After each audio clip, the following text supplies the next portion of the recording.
توجہ کیجئے فَاتَّبِعُونِی کہ آپ کی اتباع کریں۔ اتباع کیا ہے؟ ایک ہے اطاعت۔ قرآن مجید میں کئی مرتبہ اللہ تبارک و تعالی نے اپنی اور اپنے محبوب کی اطاعت کا حکم عطا فرمایا۔ اطیعوا اللہ و اطیعوا الرسول، اکثر مقامات میں یہ آیہ مبارکہ آپ کو ملتی ہے کہ اللہ کی اطاعت کرو، اللہ کے محبوب کی اطاعت کرو۔ اطاعت کیا ہے؟ کہ جو حکم اللہ تبارک و تعالی نے تمہیں دیے ہیں دنیا کی زندگی کو گزارنے کے لیے، جن امور کا حکم دیا کرنے کا انہیں کرو، جن سے منع کیا رک جاؤ، اس کی بات کو مانو، اس کا جو حکم ہے اس کو مانو، یہ ہے اطاعت۔ اور فرمایا من یطع الرسول فقد اطاع اللہ۔ اس آیہ مبارکہ میں فرمایا کہ میری اور میرے محبوب کی اطاعت کوئی دو چیزیں نہیں ہیں، دو الگ الگ یہ چیزیں نہیں ہیں۔ میں تمہیں کہتا رہا ہوں اطیعوا اللہ و اطیعوا الرسول، تم سمجھو شاید یہ دو الگ چیزیں ہیں۔ فرمایا نہیں، یہ ایک ہی چیز ہے۔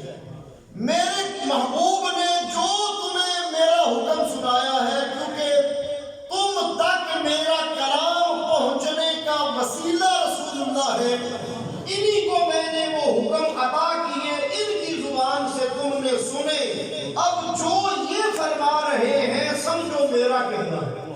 سبحان اللہ۔ من یطع الرسول، بس ان کی بات کو مان لو، ان کے حکم کو مانو۔ انہوں نے جو بھی حکم عطا کیے ہیں، جو احکام سنائے ہیں، وہ ان کے ذاتی نہیں ہیں، وہ میرے ہی ہیں۔ میری ترجمانی انہوں نے کی ہے، جو کیونکہ ان کو تمہارے اور اپنے درمیان میں نے رکھا ہے، میں نے جو بھی کلام تم سے کیا ہے، ان کے توسل سے کیا ہے، انہی کی زبان سے کیا ہے، انہی کی ذات سے کیا ہے۔ سبحان اللہ۔ یہ جو کہہ رہے ہیں وہ میرے ہی کہہ رہے ہیں۔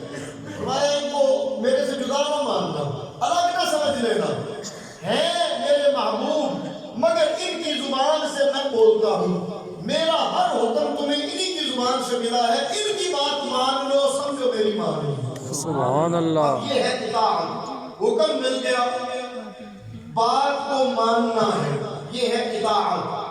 اب اتباع کیا ہے؟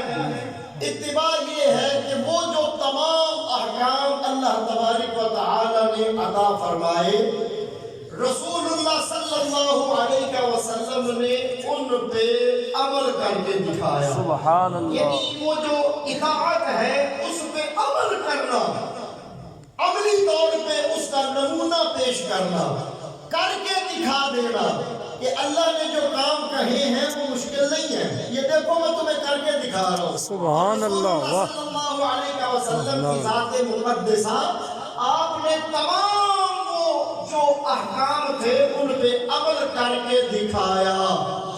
اب حکم ہے کہ جیسے انہوں نے کر کے دکھا دیا ہے نا، ایسے تم کرو، یہ اتباع ہے۔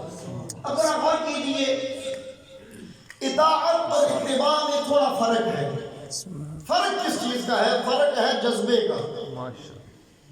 اطاعت اب آئے گی اس وقت بات اچھی لگتی ہے یا نہیں لگتی، دل کو بھاتی ہے یا نہیں بھاتی، مزاج کے مطابق ہے یا نہیں مطابق، اس پہ مزاج کے خلاف بھی چلنا پڑے، جو ہم کہتے ہیں نفس سے جنگ کرنی ہے، نفس تمہارا مزاج ہے، اس کے خلاف بھی اگر جنگ کرنا پڑے کرو، مگر مانو وہی جو اللہ نے کہا ہے، یہ ہے اطاعت۔ بس تمہارا دل کرتا ہے پھر بھی مان لو، نہیں کرتا پھر بھی مانو، بھلائی اسی میں ہے۔ اب رسول اللہ صلی اللہ علیہ وسلم کی اتباع جو ہے، فرمایا انہوں نے جیسے کیا ہے، تو یہ مثال کیوں درمیان میں رکھی؟ حالانکہ من یطع الرسول فقد اطاع اللہ کے حکم کے بعد اتباع کی بات کرنا، اب رسول اللہ نے کر کے دکھا دیا، اس کو درمیان میں کیوں رکھا؟ اس لیے رکھا، علماء نے اس پہ کثیر بحث فرمائی ہے کہ رسول اللہ صلی اللہ علیہ وسلم کی ذات سے محبت کا تعلق قائم کرنے کا اس میں حکم ہے، کیونکہ جب تم کسی سے محبت کرنے لگ پڑو نا تو پھر اس کی اداؤں کو تم اپناتے ہو۔ اللہ اللہ وہ بیٹھتا کیسے ہے، وہ اٹھتا کیسے ہے، وہ کھاتا کیسے ہے، وہ پیتا کیسے ہے، وہ پہنتا کیسے ہے۔ جب محبت دل میں آ جائے تو انسان کا نفس جو ہے وہ عاجز آ جاتا ہے، جو اللہ کی اطاعت کے خلاف تمہیں چلانا چاہتا ہے۔ محبت جب اس ذات کی آگے آ جائے گی، دل میں بسا لو گے، اب تمہارا دل کرے گا کہ محبوب کی طرح اپنا حلیہ بناؤ، انہی کی طرح شب و روز گزارو۔ فرمایا اتباع میں یہ فرق ہے کہ اطاعت کے اندر محبت ہوتی بھی ہے، کئی مرتبہ نہیں بھی ہوتی، محبت پیدا کرنی پڑتی ہے۔ اتباع یہ ہے کہ محبت پہلے پیدا کی جاتی ہے، پھر پیروی کی جاتی ہے۔ سبحان اللہ، اللہ اکبر۔